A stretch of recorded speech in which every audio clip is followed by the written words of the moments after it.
우리 다 함께 묵도하시면서 특별 새벽 기도의 8일째 주님께 올려드리겠습니다. 주께서 나의 슬픔이 변하여 내게 춤이 되게 하시며 나의 베옷을 벗기고 기쁨으로 띠우셨나이다. 이는 잠잠하지 아니하고 내 영광으로 주를 찬송하게 하심이니 여호와 나의 하나님이여 내가 주께 영원히 감사하리이다. 아멘. 전능하신 주님, 오늘도 저희들의 생명을 연장시켜 주셨습니다. 주님의 은혜로 이렇게 새벽을 깨워 하루의 첫 시간을 드립니다. 우리를 받아 주시옵소서. 이 시간 오직 믿음으로 나아갑니다. 맑은 정신으로 주님의 음성을 듣게 하옵소서. 방해하는 모든 악한 영들은 결박하여 주시고 오직 성령의 감동으로만 충만하게 하옵소서. 고백하지 못한 죄악이 있다면 생각나게 하시고 예수의 거룩한 보혈로 정결케 씻어 주옵소서. 오늘 하루도 하나님 때문에 소망이 있고 하나님 때문에 만족하게 하옵소서. 아버지여, 우리에게 넓은 마음과 듣는 마음을 주셔서 만나는 모든 이들 속에 평화의 도구가 되게 하시고 선택의 기로에 서 있을 때 하나님의 지혜로 함께하여 주시옵소서. 우리 사랑하는 성도들 가정을 천군 천사로 둘러 진쳐 주시고 저들이 손으로 하는 일마다 복을 주시어서 주님의 영광만이 나타나도록 축복하여 주시옵소서. 감사드리옵고 예수님의 이름으로 기도하옵나이다. 아멘. 우리 공동 기도문으로 우리 하나님께 기도하며 나가겠습니다. 시작. 하나님 아버지, 우리 모두가 합심하여 드리는 기도를 들으시고 주 예수 그리스도의 이름으로 응답해 주옵소서. 특별 새벽 기도회를 위해 기도합니다. 특별 새벽 기도에 참여한 성도의 기도에 응답하소서. 새벽에 도우시는 살아계신 하나님을 체험하게 하옵소서. 작정한 이 주간 동안 하나님께만 집중하게 하시고 절제하게 하시고 오가는 길 안전하게 지켜 주옵소서. 특별 새벽 기도의 기간 동안 말씀을 증거하는 담임 목사에게 영력을 주시고 지치지 않는 체력을 주시옵소서. 성민 교회를 위해 기도합니다. 교회 중공 열차가 순정하게 진행되어 중공 예배를 통해 하나님께 영광 돌리게 하옵소서. 5월 24일에 진행되는 항존직 선거를 주장하셔서 하나님의 뜻에 맞는 일꾼들이 잘 세워지게 하옵소서. 구역 모임과 교회 학교, 부서 모임이 정상적으로 회복될 수 있도록 인도하여 주옵소서. 주변 아파트 입주로 인하여 교회가 성장하는 기회가 되게 하시고 방해나 악한 영들과의 영적 전쟁에서 승리하여 평안하여 든든히 서게 하옵소서. 나라와 열방을 위해 기도합니다. 코로나19의 집단 감염 위기 상황을 잘 극복하게 하시고 학교 개학이 안정적으로 이루어지도록 인도하여 주옵소서. 전 세계로 확산되고 있는 코로나 바이러스를 물리쳐 주시고 국가 간의 협력으로 이 재앙을 물리쳐 하루속히 여행과 교류가 자유롭게 이루어지게 하옵소서. 전 세계 교회 가운데 회개 운동이 일어나게 하시고 하나님의 창조 질서 회복을 위해 앞장서게 하옵소서. 대전 광역시를 위해 기도합니다. 대전시장과 시청과 구청, 동사무소에 이르기까지 모든 공무원들이 대전 발전과 시민을 위한 사명감을 갖고 성실하고 정직하게 직무를 감당하게 하옵소서. 대전시 안에 강력 범죄와 음란한 문화가 사라지게 하시고 교회들이 연합하여 사회적인 책무를 감당하여 하나님 나라가 이 땅 가운데 확장되게 하옵소서. 대전 지역의 직장과 대학마다 신우회와 기독 동아리가 다시 일어나게 하시고 각 영역마다 그리스도인들이 거룩한 영향력을 끼치게 하옵소서. 이 모든 간구를 예수님의 이름으로 기도합니다. 아멘. 어제 우리가 시편 18편 1절에서 15절 말씀을 통해서 시인인 다윗이 하나님의 참 기쁨이 되는 그런 사람이었지만 그에게도 수많은 인생의 광야의 여정이 있었다. 우리가 생각했을 때 하나님이 기뻐하는 사람이면 그런 모든 고통과 환난으로부터 하나님이 이렇게 면하게 해주시면 좋은데 여전히 하나님의 신실한 사람들에게도 그런 고난과 환난이 올 수 있다. 그럴 때 어제는 하나님이 때로는 자기 자신을 빽빽한 구름 사이에 감추시는, 숨어 계시는 하나님의 모습으로 나온다고 그랬습니다. 그래서 어쨌든 다윗으로 하여금 그 상황을 또 때로는 견디게 하시고 버티게 하시고 또 인내하게 하셨다. 그러나 다윗이 결정적인 순간에서는 하나님께서 그 모든 과정을 다 지켜보고 계시기 때문에 다윗이 참 결정적인 어려운 상황에 처해 있을 때는 마치 사자의 입에서 양을 확 가로채는 것처럼 다윗을 건져내서 구원하셨다. 그래서 그 침묵하시는 하나님의 모습을 통해서 하나님이 다윗을 더 귀하게 연단시키시고 또 결국은 하나님께서 그 모든 과정들 속에서 이 악한 원수들의 계략들을 다 드러내게 하시고 그렇게 해서 일시에 또 그 모든 것들을 멸하시는 이 하나님의 역사를 우리가 함께 상고하였습니다. 오늘 16절에 보시면 그가 높은 곳에서 손을 펴사 나를 붙잡아 주시며 많은 물에서 나를 건져내셨도다. 어제 그가 높은 곳에서 손을 폈다. 하나님께서 다윗의 간절한 간구를 들으시고 하나님께서 하늘을 가르시고 그죠? 또 친히 임하셨다. 하나님이 뭐하러 임하셨느냐? 바로 이 일을 위해서 임하셨다라는 것입니다. 그래서 오늘 말씀에 보면 손을 펴서 나를 붙잡아 주시며 많은 물에서 나를 건져내셨도다. 어제 표제 중에 건져내서 이런 말씀이 나왔잖아요. 건져내서. 근데 이 건져내다라는 말은 좀 다른 표현이에요. 여기서 이 건져내다라는 말은 마샤라는 히브리어입니다. 모세가 건져낸 자라는 뜻이잖아요. 물에서 건져냈다. 모세거든요. 마샤 이게 동사고 모세는 명사예요. 그러니까 건져냈다. 이게 어디서 건져냈냐? 많은 물에서 건져냈다. 또 17절에 보면 나를 강한 원수와 미워하는 자에게 건지셨으며 여기서 건지셨음은 우리 표제에 나와 있었던 나찰이라는 그런 뜻입니다. 확 가로채다. 원수들이 그 다음에 나를 미워하는 자들이 나를 죽이려고 막 다가와서 그냥 확 잡아서 삼키려는 순간 하나님이 확 가로챘다. 여기 건지셨다는 가로챘다라는 그런 뜻이죠. 우리 하나님께서 물 속에서 모세를 건지신 것처럼 건져내시고 또 악한 원수들의 손에서 나를 하나님께서 나를 가로채셔서 그의 품에 안아주셨다. 18절에 보면은 그들이 나의 재앙의 날에 내게 이르렀으나 여호와께서 나의 의지가 되셨도다. 여러분 이 재앙의 날이라는 말이 참 저는 깊게 다가왔어요. 묵상을 하면서 이게 왜 이런 표현을 썼을까? 많은 물 속에서 건져내시고 또 원수에게서도 건져내시고 이 재앙의 날이 무엇을 의미할까? 한번 다윗의 생애를 곰곰이 한번 묵상을 해보니까 한 가지 사건이 제 안에 떠올랐는데 그게 뭐냐면 그 다윗이 그 우리도 전에도 옛날에 그 독재 시대 때 그 젊은이들이 막 이렇게 독재 타도하면서 데모를 많이 했잖아요.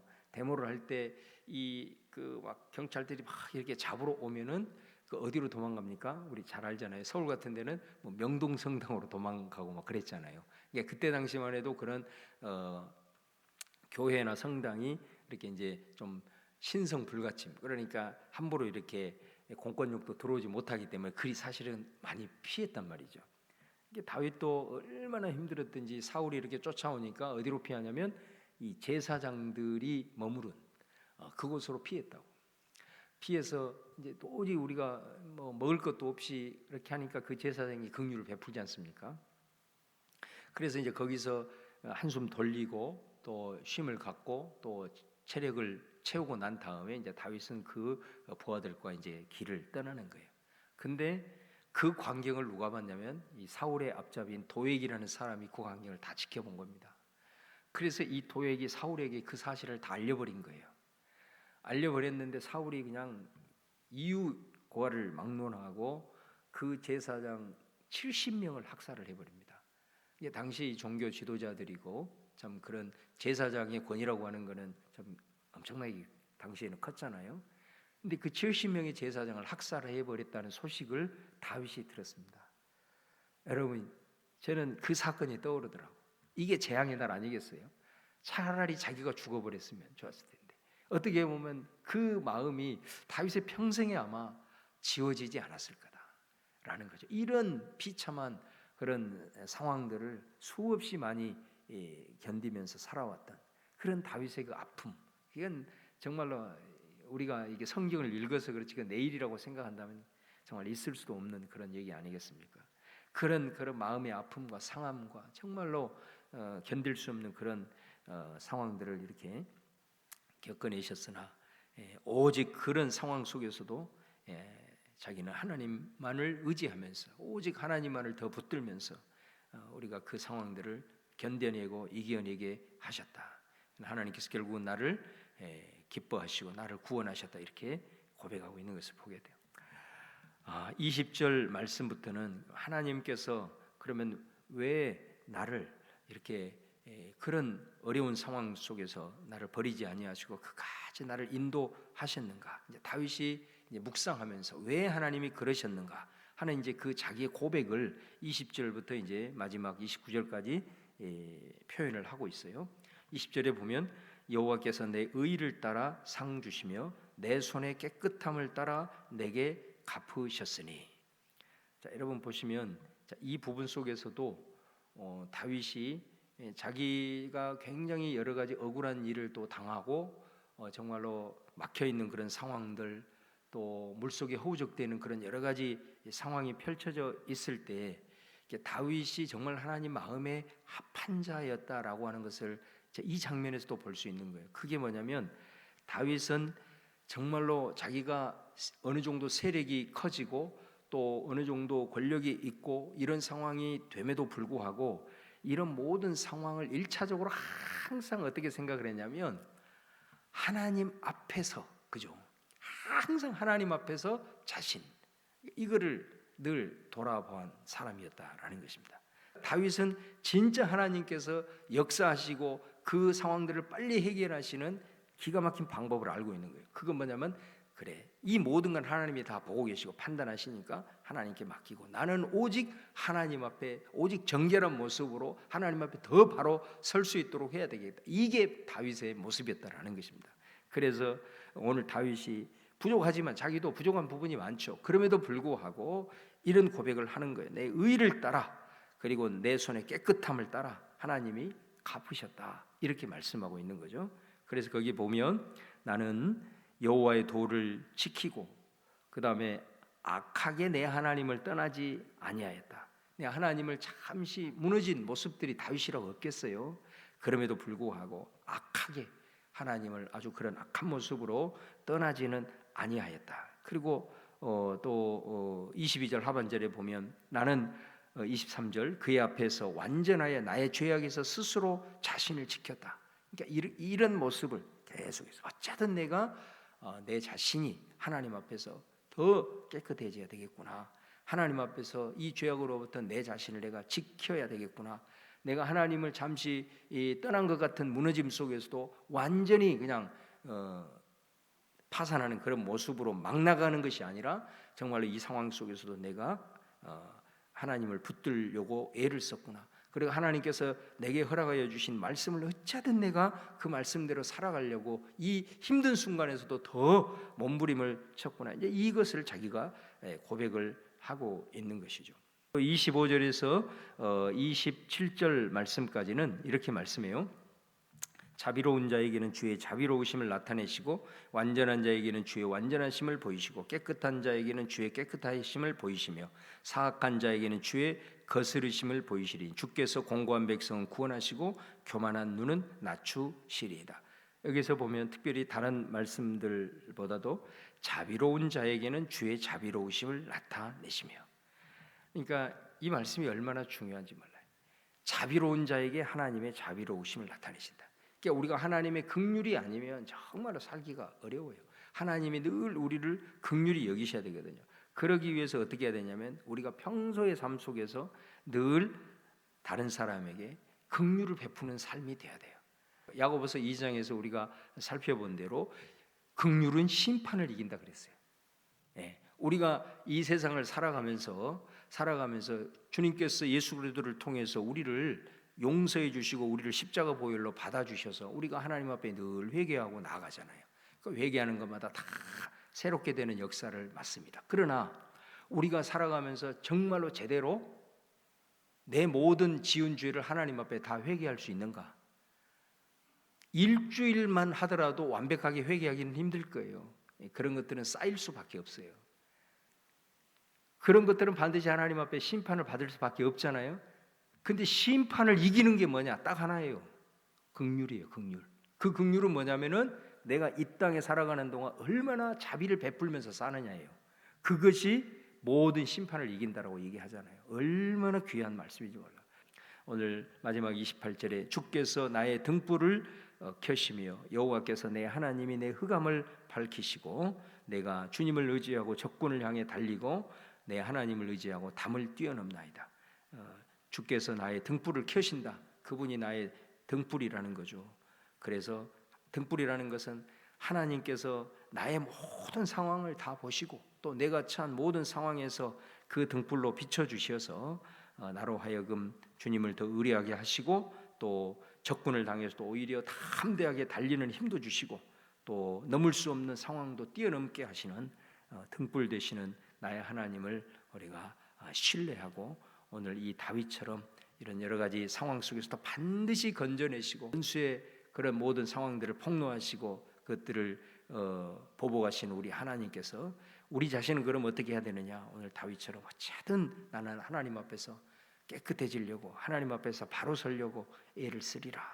그리고 자비를 베푸는 사람으로 살리라. 이런 마음을 품을 때 우리의 삶을 통해서 하나님의 영광이 우리를 통해서 나타난다는 사실을 기억하면서 오늘 또 이 말씀으로 힘을 얻으시고 오늘 또 하나님 더 의지하면서 담대하며 살아가는 우리 성도들 다 되시기를 주님의 이름으로 축원합니다. 우리 주여 한번 부르고 통성으로 기도하겠습니다. 주여 할렐루야. 아버지 하나님 주께서 오늘 또 아버지 하나님 저희들이 아버지 하나님 이들을 통해서 저희들로 하여금 아버지 하나님 주님 앞에 서게 하셔서 감사합니다. 오늘 또 아버지 하나님 살릴 성도들 살아가는 여러 가지 상황 속에서 아버지 하나님 여러 가지 관계 속에서 아버지 하나님 하루도 정말로 저희들이 살아가는 모든 삶의 여정 가운데 우리 아버지 하나님께서 오늘도 우리를 통행하여 주시고 아버지 하나님이여 무너진 마음 아버지 하나님 깨어진 마음 아버지 하나님